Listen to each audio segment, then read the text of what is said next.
Hello doctors and welcome to today's video, and as the title of the video suggests, we'll be going over the exact framework that you will need to follow in order to prepare properly for AMC first exam, the MCQ or the CAT exam. Alright, because in the recent weeks, in the recent months, I've been getting messages from a lot of doctors who are in their final year, either in the 5th or the 6th year, or they're from Georgia, from Pakistan, from India, from GCC, and they're just confused because of the amount of resources that there are and where do they start to prepare from, right? So the aim of the video is to hopefully make it simple for you and to provide a basic structure which you can follow and prepare for the EMC first exam. All right, now to start off, we'll be going over the theory. Now the theory, as we know, is just a lot of text that you need to know by heart, the back of your mind, because that's all the knowledge that's going to be tested. Now the theory is just the basic knowledge. We'll obviously be starting off with the very basics because the basics are going to build your base, and from the base we'll be going over questions and MCQs. Now the AMC recommends us the books that we use. The very first one in 2026 is John Murtag's 9th edition, and I'm recording this video in 2026, so John Murtagh 9th edition is the latest book right now. However, if you already are familiar with John Murtagh, you already know it's a huge book. It has so many chapters, so many topics, and a lot of information that you need to read. And most of the doctors don't have that much time because, let's say, they have 6 months to prepare, they have 8 months to prepare, or some even have just 2 months to prepare before their exam. So what I would suggest is that our team has prepared a very nice and precise list, and it's available on our Telegram, and it goes over each and every system that you need to do. It covers cardiology, so basically it covers all of the systems and the important topics based off the most recent exam recalls. Now I've seen doctors also talk about Kaplan Step 2 CK, all right, and especially the lecture notes of it. And I would say this, if you have seen my previous video, you know that I've also studied this book. However, I would say that this book just covers the very basic knowledge, and it summarizes everything that John Murtagh also talks about, but it does not do so based on the Australian guidelines. That's why the Australian guidelines ask us to follow John Murtagh, while some people also recommend Kaplan, some people even recommend other lecture notes. And so basically I would say that for theory, to build a strong base, just go with John Murtagh 9th edition using the topic notes just to revise it. You don't need to memorize everything, but it's something that you're supposed to be familiar with. Now moving on to another important resource that most of the doctors miss out. It's going to be our therapeutic guidelines and the Red Book. Now, what is the therapeutic guidelines? Many of you know that you may have already heard the name therapeutic guidelines or the Red Book. So the Red Book is just a guideline about the screening process especially.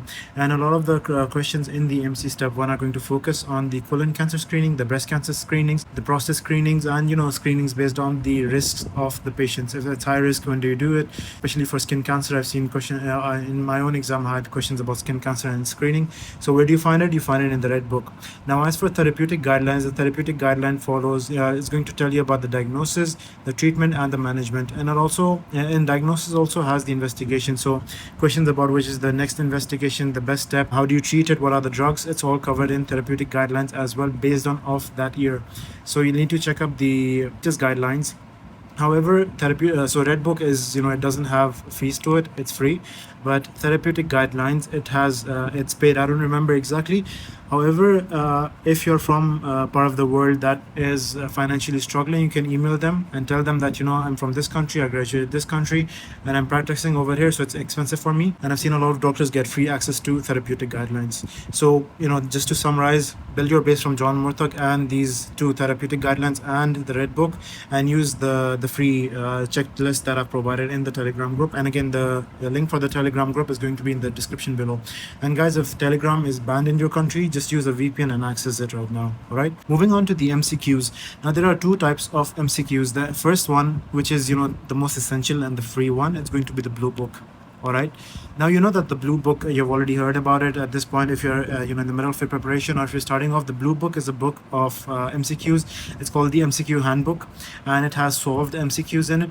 However, the problem is that the Blue Book follows very old guidelines. The answers in it, the guidelines in it, and the explanations in it are very old, so you cannot heavily rely on them for the explanation of the topic.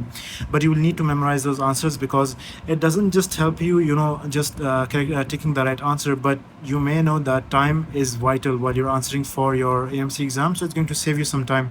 Before you even completely read the answer, you just have a look at the answer, just scan it, and you already know it's a repeat question from AMC handbook. All right, or the blue book. Now I would say that you need to at least go through the handbook 3 times. Once at the beginning of your preparation, second in the middle for revision, and finally third time just to go over a week before your exam. All right. Now the way I rank MCQs is that the recalls are the most important, then eMedici, and especially eMedici AMC, then eMedici, the clinical question bank, then I would say MEDEX, and then finally M plus X. Now recalls, you can get free recalls from our group as well, or if you want to get the recalls that have a lot of explanations on them and revise the topics as well, you can also buy them off of us, and they're available on the Telegram group for a very reasonable price. Now the eMedici's AMC, it's pretty it's free. It's 210 questions, and it exactly goes over the question type that the AMC is going to ask you, but it's only 210 questions, and they don't ask you very difficult questions. They only go through the most easiest ones that are there as examples from the topics that AMC is going to ask about. Now the thing about eMedici AMC is that it's going to have mocks in it. As I remember, it had 4 mocks in it, and those are vital for you to know before your exam how prepared are you.